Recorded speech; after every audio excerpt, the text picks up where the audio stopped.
The last of us अब तक की सबसे अच्छी ज़ॉम्बी सर्वाइवल सीरीज। तो मैं ऐसा ये क्यों कह रहा हूँ ये तो मैं आपको आगे की वीडियो में बताऊंगा। सीरीज की बेसिक स्टोरी की बात करें तो पूरी दुनिया में अब फंगस फैल चुका है और अपने प्रोटैगनिस्ट की बेटी अब मर चुकी है और उसे एक ऐसी लड़की मिली है जिसके ऊपर वायरस का कोई असर नहीं होता है। अब अपना प्रोटैगनिस्ट उस लड़की के साथ शहर के दूसरे कोने में जाने की कोशिश कर रहा है, उस लैब में जहाँ पे वायरस का एंटीडोट बनाया जा सके। लेकिन क्या वो लोग वहाँ पे पहुँच पाएंगे या फिर वहाँ पे पहुँच के कुछ और ही देखने को मिलेगा? इसके लिए तो आपको सीरीज पूरी देखनी पड़ेगी। तो बाकी की सीरीज की तरह इसमें भी एक वायरस की जगह पे एक फंगस पूरी दुनिया में फैल चुका है और ये फंगस लोगों के दिमाग को कंट्रोल करके अपनी कॉलोनी को बढ़ाता है। और हाँ, इस फंगस से इन्फेक्टेड लोग को दिखाई तो नहीं देता है पर उन्हें बहुत अच्छे से सुनाई देता है।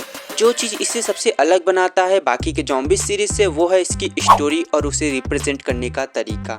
और ये एक मास्टरपीस का सबसे अच्छा एग्जाम्पल है जो बताता है कि अगर आपके पास एक आइडिया है तो उसे किस तरह से रिप्रेजेंट किया जाता है।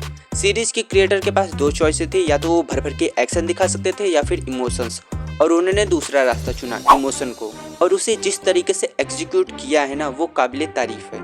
अगर मुझे इसमें के कुछ एग्जाम्पल दे के बताने हो तो इसमें एक लड़का और उसका छोटा भाई होता है जो कि लोगों और ज़ॉम्बीज से बच के एक सेफ जगह जाने की कोशिश कर रहे होते हैं और उस लड़के का छोटा भाई इन्फेक्टेड हो जाता है ज़ॉम्बी से। अब उस लड़के के बड़े भाई को समझ में नहीं आ रहा है कि वो करे तो करे क्या, और लास्ट में वो अपने भाई को अपनी हाथों से मार देता है और अपने आप को भी, क्योंकि अब उसके पास आगे अपनी ज़िंदगी जीने का कोई लक्ष्य ही नहीं रह गया है। उसे पता ही नहीं है उसे करना क्या है। इसका एक और एग्जांपल देना हो तो सीरीज में कुछ लोगों का एक ग्रुप दिखाया गया है जो कि अकेले कॉलोनी में पैक करके अपने आप को जिंदा रखने की कोशिश कर रहे हैं। और पता है ये खाने की कमी पड़ने पे क्या करते हैं, ये अपने दोस्तों को ही पकाकर खाना शुरू कर देते हैं। और इन सभी स्टोरी को जिस तरीके से रिप्रेजेंट करके आपके सामने दिखाया जाता है ना, वो आपको इतना स्मूथ फील होता है कि आपको लगता ही नहीं कि हाँ इसमें कुछ गलत किया है इन्होंने।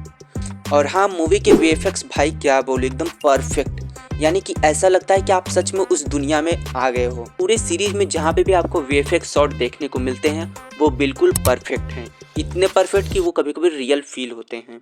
और हाँ, ये सीरीज अपना पूरा टाइम लेती है अपनी स्टोरी को सेटअप करने के लिए, लेकिन एक बार जब आप इसे देखना शुरू करते हो तो आप अपने आप को रोक नहीं पाते हो। भले ही वो साइड कैरेक्टर की स्टोरी क्यों न चल रही हो, आपको ये इतना अच्छा लगता है कि आप चाहते ही नहीं हो कि हाँ ये स्टोरी कभी ख़त्म हो। ये सब कुछ बस इसी वजह से हो पाया क्योंकि इनकी स्टोरी बहुत अच्छी तरीके से लिखी गई है। तो अगर आपको नहीं पता है तो मैं बता दूं कि the last of us game की स्टोरी को इन्होंने सीरीज में कन्वर्ट किया है।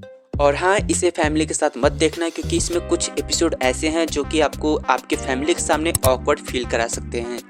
मतलब दो लड़कों को ही आपस में दिखाया गया, तो अब समझ जाओ कि मैं क्या कहने की कोशिश कर रहा हूँ। तो अगर अभी तक आपने ये सीरीज़ नहीं देखा है तो मैं आपको स्ट्रांगली रेकमेंड करूँगा कि आप इस सीरीज़ को देखिए, क्योंकि आपको नहीं पता है कि आप क्या मिस कर रहे हो।